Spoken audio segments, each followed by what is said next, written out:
Ni Minista wa UKUUI KIPCHUMBA MURKOMEN uria utongoretie mihang'o ya kuhingura kwa riumiriro rieru ria kunyitithania barabara ya Nairobi Expressway na barabara ya Haile Selassie kuria MURKOMEN oire mweke uyu gutariria makinya matiganite maria ministry yake iroya niguo kunyihia muthianiriro wa ngari guku muciini munene. Imwe ya njira iria kuhuthika ni waki wa barabara ya imwe kwa imwe kuma guku muciini munene nginyagia barabara ya Kiambu Road, undu uria guteithiriria kunyihia muthianiriro ria umanaga na barabara ya Kiambu Road. For avoidance of doubt, we are currently exploring possibilities of constructing another expressway to Kiambu Road through a PPP project like this.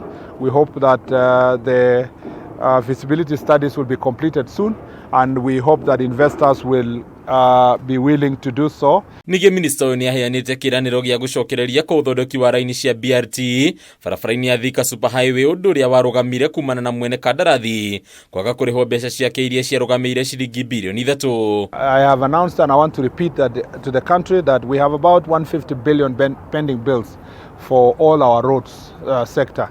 That includes about a pending bill of about 3 billion for the BRT construction of line 2. We have just received a small allocation, and we should the contractor for the BRT system is likely to come to site anytime soon. MURKOMEN agatariria gukundira gwa kigina kiria kihuthikaga tabarira-ini cia waki wa barabara tondu hutĩtie rũhonge rũrũ na njĩra nene, ĩndĩ akĩranĩra mwĩhoko wa ũcokereria wa waki ũyũ kigina gĩa tabarĩra ta ici gĩakinyanĩra. The infrastructure sector and road sector, particularly where we manage, are suffered, and we have had to exercise a lot of patience. But because we know that we are now beyond the most difficult time insofar as managing the debt is concerned, you will see progressively us returning as many contractors on site as possible. That includes the BRT construction of line 2. Oho thirikari ni gathĩrĩirie unyitanĩri wayo na kambuni cia andũ kĩũmbe harĩ tabarĩra cia waki wa barabara, kuria thirikari ĩranĩria gũkorwo ĩrĩ mĩhang'o-inĩ ya kũhũthĩra njĩra ĩno waki-inĩ wa barabara ya kuma Rironi gũthiĩ Naivasha na Ikuru na nginyagia Mau Summit. I can assure the people of Kenya that in the fullness of time, Rironi Mau Summit Road is going to be having an investor, and we are going to dual the road and toll it, and we are going to also provide for the people of Kenya an alternative route they are going to use in the same route that goes to Mau Summit.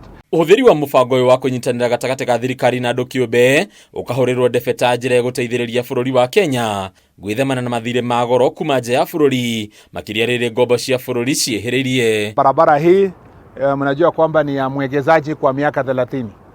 Baada ya miaka 30 inarudia kwa Kenya, inakuwa ni barabara ya Wakenya, na baada ya hiyo miaka 30 itakuwa ni Kenya ndio itakuwa sasa itaendesha barabara na ile faida yote yenye itatokezea kupitia uwekezaji huu itakuja kwa taifa la Kenya. Hadini kama TV leto yako ni Bataru wa Mwagi.